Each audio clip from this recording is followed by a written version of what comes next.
안녕하세요. 저는 서울 동대문 도장에서 신앙하는 박지원 신도입니다. 저는 이번에 상제관을 발표를 하게 됐는데요. 발표 시작해 보겠습니다. 네, 유교, 불교, 도교, 기독교에서는 각각 다른 신을 섬기고 있잖아요. 그런데 의문이 생깁니다.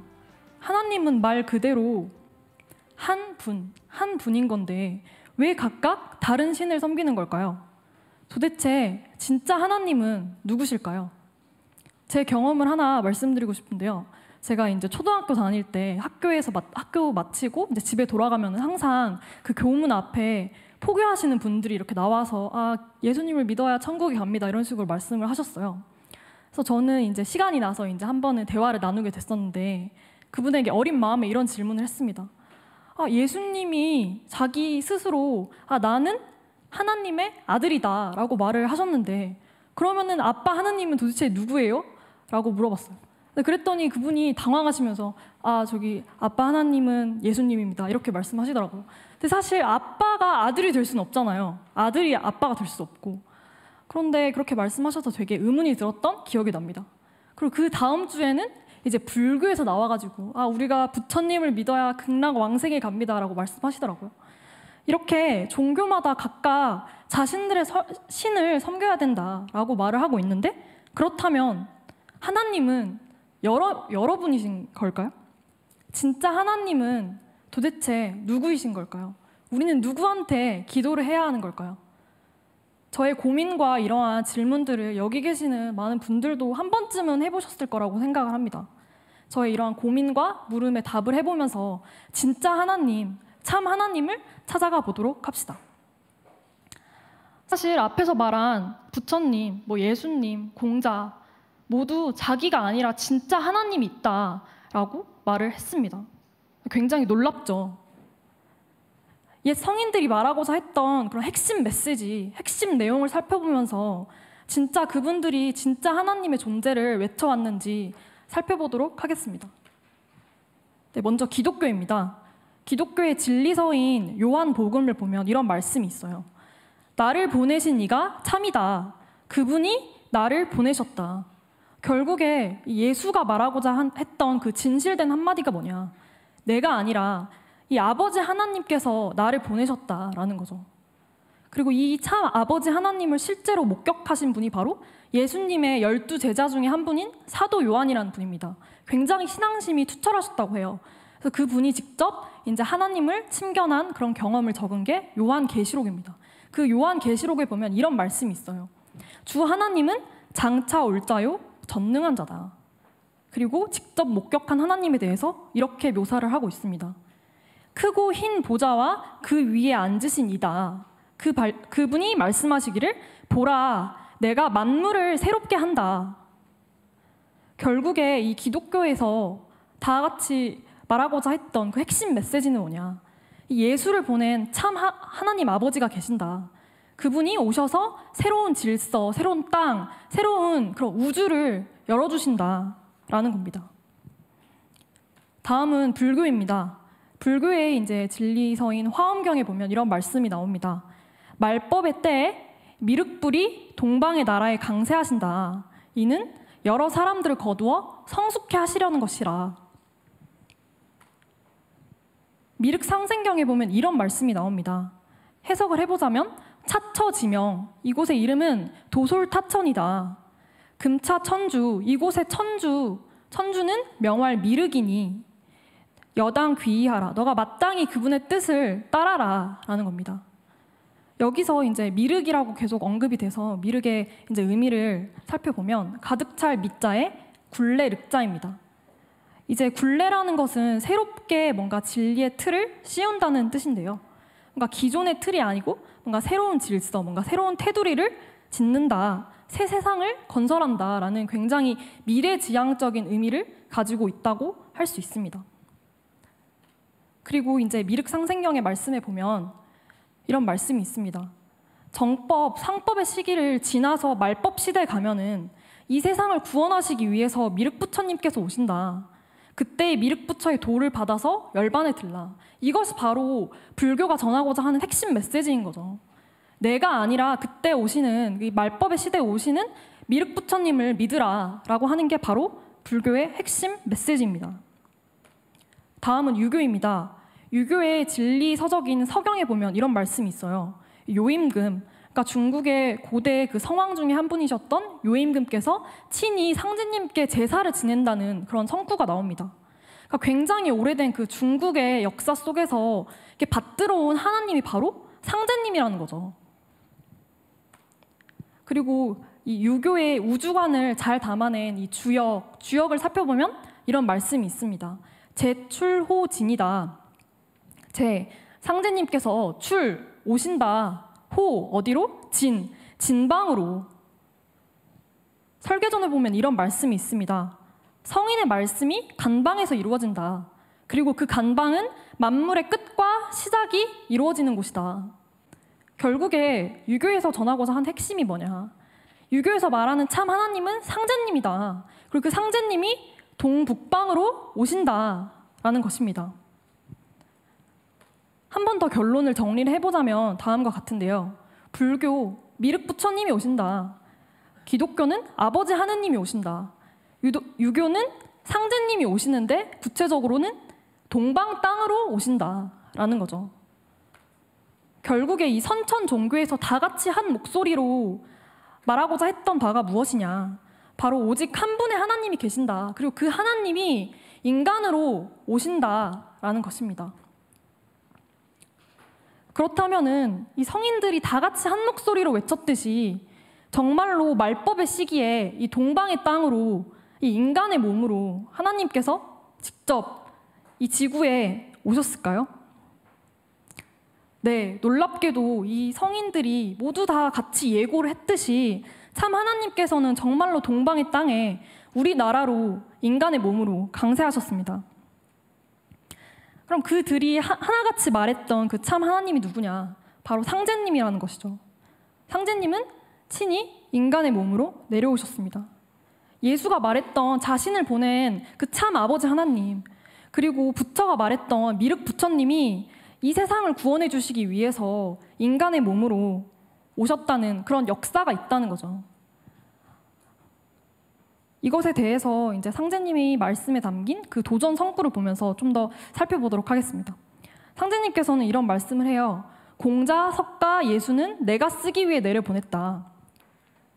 그리고 상제님께서 원시 반본의 도로서 병든 천지를 개벽하여 인간과 신명을 구원하시기 위해 이 땅에 인간으로 강세하신다.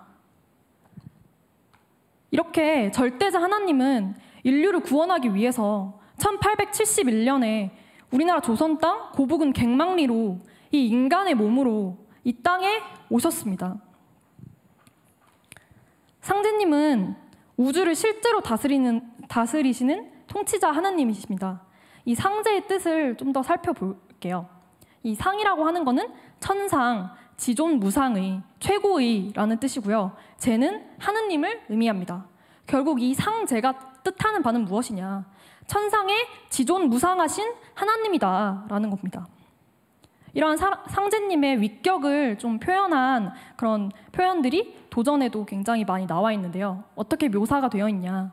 상제는 온 우주의 주제자요 통치자다. 천지의 원주인이고 옥황상제다. 미륵이다.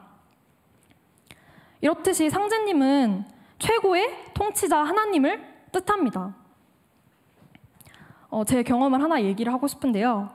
제 친한 친구가 힘들 때마다 저한테 와서 하는 말이 있습니다. 나는 나의 신한테 기도를 할 테니까 너는 너의 신한테 나의 안위를 위해서 기도 좀 해줘 라고요. 되게 웃기죠. 나의 신, 너의 신 이렇게 구분할 수가 없는 거고 우리가 기도를 해야만 하는 그 한 분의 하나님은 상제님인 거잖아요. 그러니까 father, 아빠, 빠바처럼 그 아빠를 의미하는 표현법들은 다르지만 한 분을 지칭하는 것처럼 말입니다. 이제는 그 친구한테 가서 진짜 하나님이 상제님이다. 우리 상제님한테 기도를 해보자 라고 말을 해야겠습니다. 그런데 의문이 듭니다. 도대체 왜 상제님께서는 146년 전에 굳이 이 땅에 인간으로 오셨을까? 저는 어렸을 때 이런 고민 되게 많이 했어요. 상제님께서 이 태초 이 지구가 처음에 태어날 때 오셨으면은 이 많은 사람들이 상제님을 믿고 있지 않았을까? 최소한 부처님이 오셨을 때라도 오셨으면 좋지 않았을까? 이에 더해서 왜 이렇게 우리나라처럼 작고 보잘것없는 그런 한반도의 땅으로 오셨을까? 중국처럼 사람도 많고 땅덩어리도 어마무시하게 큰 그런 나라로 오시면 좋지 않았을까? 도대체 왜 146년 전에 한반도 이 땅으로 인간으로 오신 것일까? 먼저 상제님께서 인간으로 오신 이유에 대해서 함께 살펴보겠습니다. 도전 성구에 보면은 이런 말씀이 있습니다. 상제님이 이렇게 오신 데에는 입법적인 이유가 있다라고 하면서 2편 17장에 관련된 성구가 나와 있는데요. 선천은 상극의 운이라 천하를 원한으로 가득 채움으로 인간 세상이 멸망당하게 되었느니라. 아무 방책이 없으므로 내가 이 세상에 내려오게 되었느니라. 그러니까 지금 이 우주가 이전의 역사를 끝맺고 새롭게 태어나는 과정에서 이 인간과 신명을 구원하시기 위해서 인간으로 오신 것이란 말입니다. 좀 더 자세히 살펴봅시다. 지구에도 봄, 여름, 가을, 겨울이 있듯이 우주에도 사계절이 있습니다. 그러니까 변화의 원리가 있다는 거죠. 이거를 오행으로 표현을 해보면 봄은 목, 여름은 화, 가을은 금, 겨울은 수로 표현이 됩니다. 이제 중앙에 자리한 토는 이 목화 금수가 잘 돌아갈 수 있게끔 중앙에서 관리하고 주재하는 역할을 합니다. 그런데 지금은 이 여름에서 가을로 넘어가는 시기잖아요. 그런데 이 여름의 화 기운과 가을의 금 기운은 서로 상극이라서 원활히 넘어갈 수가 없단 말이에요. 그래서 이때에만 이 토인 상제님께서 개입을 하셔서 원활히 돌아갈 수 있게끔 역할을 해주십니다. 바로 이러한 이치에 따라서 상제님께서 인간으로 오신 것입니다. 이렇게 여름에서 가을로 넘어가는 이 시기에는 굉장히 많은 세상의 원한들이 응축되어 있습니다. 역사만 되돌아보더라도 굉장히 많은 죽음과 반목과 살기와 질투가 많았죠. 같은 민족 간에도 서로 죽이고 종교가 다르다는 이유로 서로를 살상하는 그런 역사가 굉장히 많았습니다. 그리고 메르스처럼 치료법이 전혀 없는 그런 괴질병들이 굉장히 많이 창궐을 하기도 했습니다. 그리고 지구온난화, 엘니뇨 이런 현상들이 굉장히 많아졌죠. 자연재해가. 제가 UN 기후변화 보고서를 찾아보니까 지구온난화로 인해서 2040년이 되면 양서류의 절반이 다 없어진다고 하더라고요. 굉장히 비극적이죠. 그리고 이제 밑에 보시면 엄마가 살해라는 그런 기사가 나옵니다. 자식이 부모를 죽이고 부모가 자식을 죽이는 그런 천륜마저 져버리는 때가 바로 지금 여름에서 가을로 넘어가는 이 원한이 응축된 때의 모습이란 말입니다. 그러므로 이때에 이런 너무나 많은 원한들을 풀기 위해서, 해소하기 위해서 천지가 개벽을 하게 됩니다. 그런데 개벽을 하게 되면 굉장히 많은 사람과 생물과 이런 우주의 만물들이 죽음으로 가게 되잖아요. 그래서 거기에서 이제 한 명의 생명이라도 살리기 위해서 상제님이 인간으로 강세를 하시게 됩니다. 결국에 상제님이 이 땅에 오신 이유는 뭐냐? 이 도전의 성구를 보면서 확인해 봅시다. 상제님이 아니면 이 천지를 바로잡을 수 없다. 천지가 이렇게 뒤바뀌는 시점에서 그 질서를 다시금 다스리고 새로운 질서로, 새로운 세상으로 인도할 수 있는 그런 권능을 가지신 분이 바로 증산 상제님이라는 겁니다. 그렇기 때문에 우주의 통치자 하나님께서, 상제님께서는 이 땅에 인간으로 직접 내려오셨습니다. 이러한 상제님의 책임과 역할은 당신님의 도호에도 잘 담겨 있는데요. 그 상제님의 도호를 보면 시루 증자에 외산자입니다. 이 증산인 거죠. 그런데 이 증산, 그 상제님의 도호에는 세 가지 의미가 있습니다. 먼저 그 시루는 그 떡을 찢는 그릇이잖아요. 그러니까 현무암으로 만들어져서 구멍이 송송송송 뚫려 있단 말이에요. 그래서 아무리 천지의 큰 강물, 나일강, 황하강 이런 강물을 끼 얹는다고 하더라도 이 시루가 못 담을 게 없다는 거죠. 그만큼 큰 그릇을 뜻하게 됩니다. 그리고 두 번째로 증산은 높은 산을 의미를 합니다. 예전부터 진짜 높은 산을 시루산이라고 말을 해왔다고 해요. 저기 북한에 있는 이제 백두산도 예전에는 시루산이라고 불려왔다고 합니다. 그리고 세 번째로는 수렴의 뜻을 가지고 있습니다. 이 시루에서 떡을 찌면은 이렇게 알맹이가 떡으로서 남잖아요. 그렇듯이 뭔가 선천의 미완성된 문명을 푹 찌고 익혀서 내가 알맹이를 거두겠다라는 그런 뜻이 있습니다. 결국에 이 상제님의 도우인 증산은 큰 시루와 큰 산, 그리고 미완성된 세계를 푹 찌고 익히는 어떤 주체로서의 의미가 담겨 있는 것입니다. 다음으로 상제님께서 조선으로 오신 이유에 대해서 살펴보겠습니다. 상제님께서는 이런 말씀을 하세요. 너희 동토에 인연이 있다. 그렇다면 이 동토의 인연은 무엇일까요? 먼저 역사적인 이유가 있습니다. 상제님께서는 이런 말씀을 하셨습니다. 동방의 조선은 본래 신교의 종주국이다. 인류 제사의 문화의 본 고향이다. 이 말씀은 동방 한민족이 모든 천지의 신과 이 하나님을 너무나 잘 섬겨왔기 때문에 이에 보답하고 은혜를 갚기 위해서 상제님께서 친히 동방 땅으로 오셨다는 것을 의미합니다.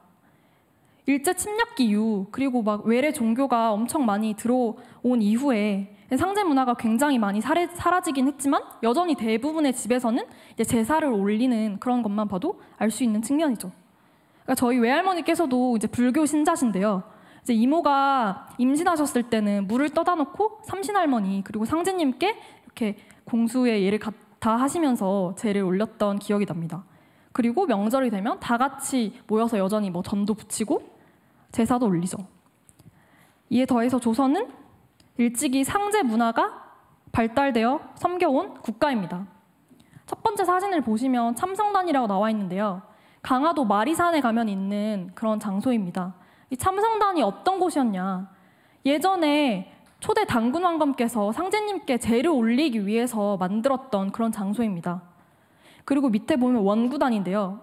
국사 교과서에서 굉장히 많이 봤죠. 조선 후기에 뭐 건축물 밑줄 쫙 해가지고 봤던 기억이 나는데 사실은 이 원구단이 고종 황제가 대한제국을 선포하면서 처음으로 이 우주의 신인 상제님께 제를 올리기 위해서 건축한 그런 장소입니다. 그리고 대한제국의 최초의 애국가를 살펴보면 이런 가사가 나옵니다. 지금은 하나님의 보호하사라고 되어 있는 부분이 지금은 상제는 우리나라를 도우소서라고 되어 있습니다. 이렇게 오랜 옛날부터 상제님을 섬기면서 이 상제 문화를 모든 삶의 가치로 받들어 온 한민족, 한반도에 상제님이 강세하시게 된 것입니다. 제가 친구한테 나는 상제님을 믿어 라고 말하면은 친구가 어쩜 그렇게 오래되고 무슨 용궁 신화에서만 나올 법한 상제님을 믿냐라는 식으로 진짜 쳐다봐요. 근데 사실 저는 신화에서도 최고의 하나님을 상제님이라고 표현해왔다는 것, 그만큼 상제 문화가 뿌리가 깊고 근원적이고 핵심적이기 때문이 아닐까라고 생각을 합니다. 증산 상제님께서는 지리학적으로도 우리나라로 오시게끔 되어 있었습니다. 이를 최초로 밝혀주신 분이 바로 증산도의 태상종도사님이십니다. 태상종도사님께서는 이런 말씀을 하셨어요. 우리나라가 지구의 혈이다. 지구의 중심축이다. 이걸 이제 세계 지도로 보면 좀 더 이해를 하실 수 있을 것 같은데 우리나라가 왼쪽에 청룡, 오른쪽에 백호의 보호를 받으면서 그 기운이 결집된 것을 볼 수 있습니다. 우리나라가 바로 진짜 백의 땅이고 핵심이고 중심축이라는 거죠. 우리가 아기였을 때 엄마 뱃속에서 이렇게 자궁 벽에 보호를 받으면서 건강하게 태어날 날만을 기다리잖아요. 그리고 뭐 복숭아나 그 사과처럼 그 씨앗이 과육의 보호를 받으면서 장차 나무가 될 날만을 기다리는 것과 같은 이치라고 할 수 있겠습니다. 결국에 이러한 이치로서 증산 상제님께서 동북방 우리나라로 강세하시게 된 겁니다. 선천 성인들이 예고했듯이 이 개벽기에 인류를 살려주시기 위해 너무나 이 조상님과 상제님을 너무나 잘 받들어 온 우리 민족에게 은혜를 내려주시기 위해 이 지구의 알맹이인, 지구의 혈인 한반도로 상제님이 직접 오신 것입니다. 그렇다면 우리는 어떤 교훈과 결론을 내릴 수 있을까요? 바로 진짜 하나님, 상제님을 알고 믿어야 한다는 것입니다.